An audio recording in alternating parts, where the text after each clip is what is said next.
And so the way we understand beta is if some systematic risk affects the market in some way, how much does it affect my asset? Because remember, my exposure to systematic risk might be different. Amazon has reacted less to the pandemic response than American Airlines, which has reacted more than the average market, right?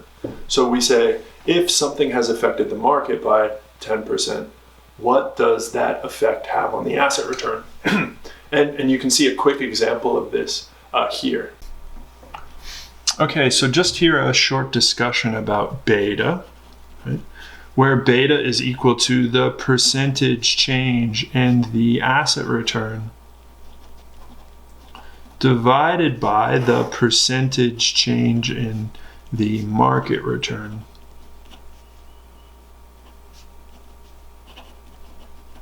So what does that really look like? Well, what it looks like is, let's say we have a beta of 1.5. What that implies is that if the market changes by 10%, our asset changes by 15%.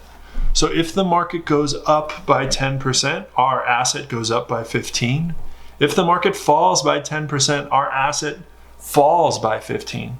So this asset reacts more to systematic risk than the rest of the market does, right? It is more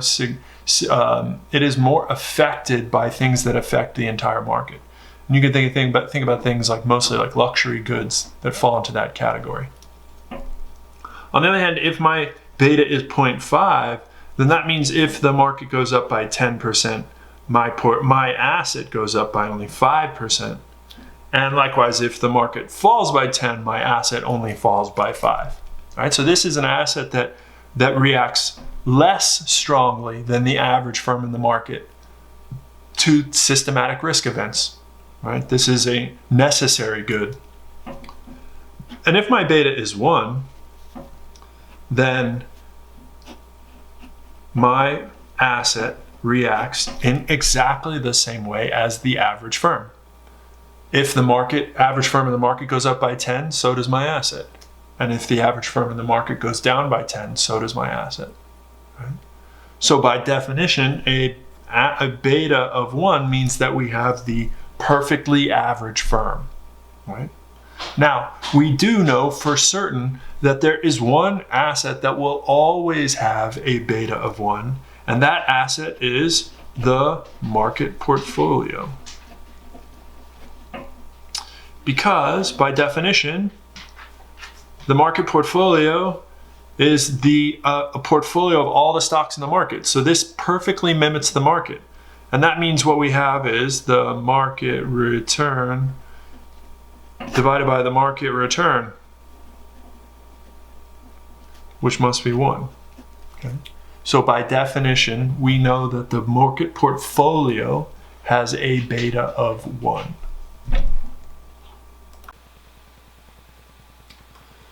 Okay, and so now that gives us what we call the systematic risk principle, which is just a slight rewording of the fundamental rule, which says there isn't a reward for bearing unnecessary risk. And all that means is that the expected return on an asset should only depend on the systematic risk, because I don't get extra return for bearing unnecessary extra risk, right? But this is our fundamental rule, risk and return trade-off. It's just that we needed to think more deeply about what kind of risk was actually appropriate in our case. Okay? So when we think about beta, right, we think about beta in relation to 1. And the reason is because beta is the percentage change in the asset return divided by the percentage change in the market return. And so if beta equals 1, that means that this is your average market stock. Right? It reacts exactly the same as the average asset in the market does to a systematic risk. So we can talk about sort of characteristics, and on the next slide we'll talk about some examples. If it's less than 1, it means it's going to vary less than the market does. It will have smaller reaction to changes in the market. And if it's greater than 1, it's going to have bigger reactions. So Amazon had a smaller reaction, although it tends to actually not have a beta less than 1. And say American Airlines has a larger reaction. And here's some examples of some common firms. Now these are a little old. This is from 2008 because I'm lazy and I don't update my tables. And I should now, because I think we're going to see betas, especially after this pandemic, I think we're going to see betas that have shifted quite a bit, right? So betas shift over time. They are different for every company. They're different for the same company over time. That's what I mean by shifting over time. So we can see that companies' reaction or relationship with systematic risk is not stable. So a beta is appropriate at a certain time, and it might change over time. And I certainly expect to see a lot of changes in the coming 4 to 6 months. Okay. Now you'll never have to calculate beta, so don't worry about that. I'm not going to show you a formula for it or anything. You'll be given it if you need it, and you will need it because it'll come into play in a little bit later. But let's just talk about some common companies. So starting at the top, we see that the Gap has a beta of 0.48, which is significantly less than 1. And that means that we expect if the market goes up by 10%, the Gap only goes up by 4.8%. And if the market has a crash and falls by 10%, we expect the Gap to only fall by 4.8. So systematic risks that affect the average in the market don't affect the Gap by as much. And what we have to do is we have to look at a beta and we have to think about, does that make sense? Well, is that likely to be the case? And we know that the Gap is a discount clothing store. And so it does make sense for these kind of retail establishments in a typical systematic risk, not a pandemic situation, obviously, but these are the type of risks that should react less than the market. When things are bad, if the market is crashing, people are shifting their purchasing from luxury to discount items, right? So when the market crashes, we expect the Gap to do better than the average of the market because people are moving during bad times to things that are cheaper and easier to get. And then when things are good, when everybody's doing really well, when the market's going up by 10%, people are shifting their purchasing away from these discount items to bigger places, right? We would expect Walmart to occupy a similar position as the Gap here because they're selling discount groceries by and large. And so people tend to shift their purchases to cheaper grocery stores, right? Nobody's going to Whole Foods when they don't have a job. And when things are going really well and you have plenty of money, then you might be willing to go shop at a more expensive grocery store.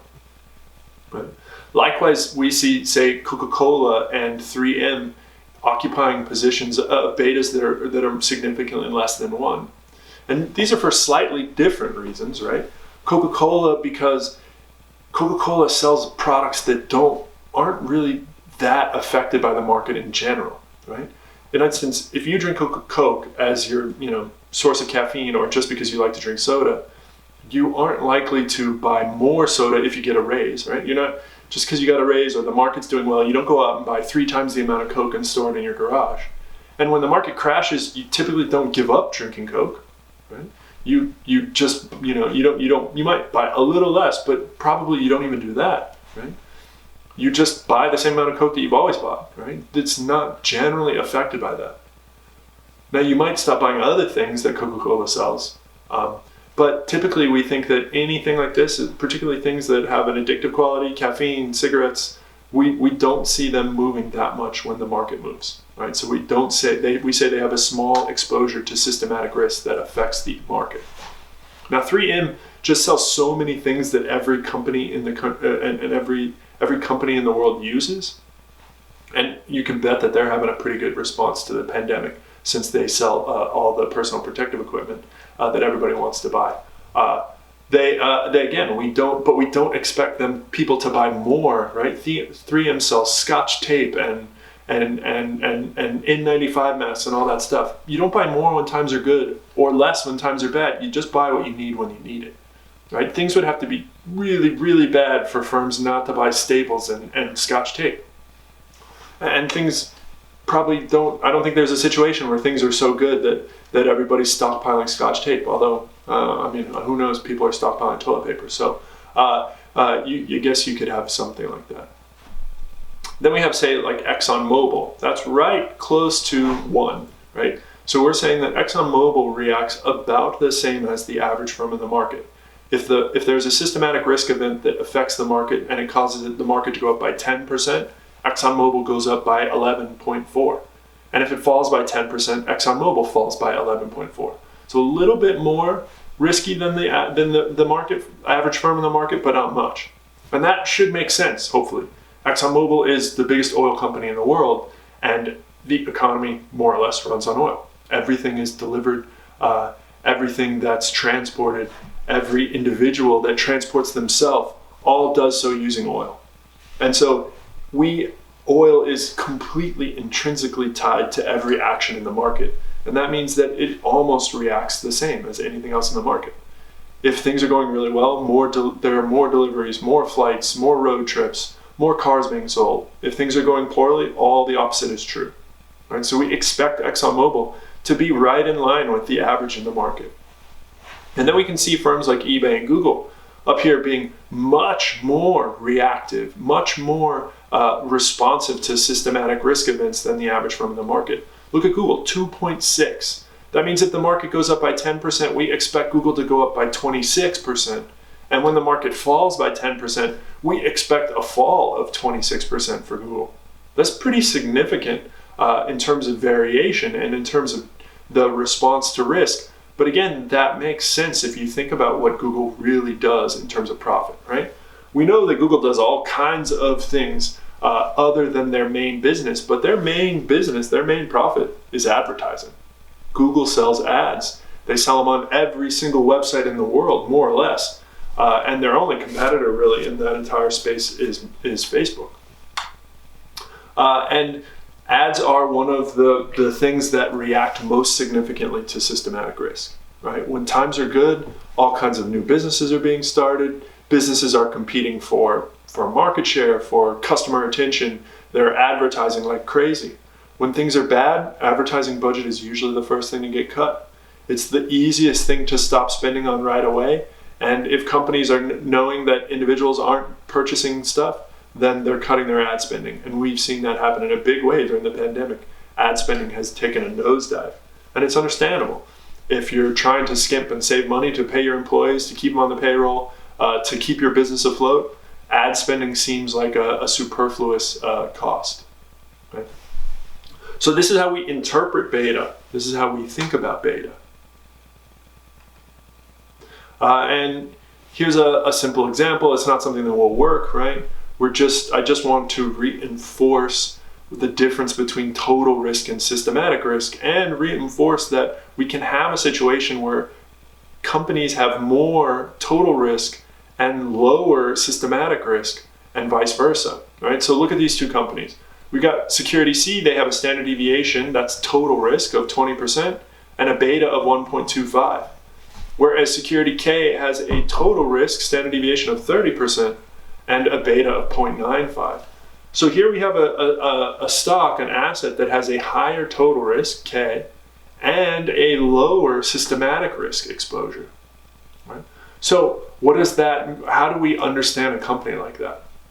Well, you can think about Security K and Security C as differences in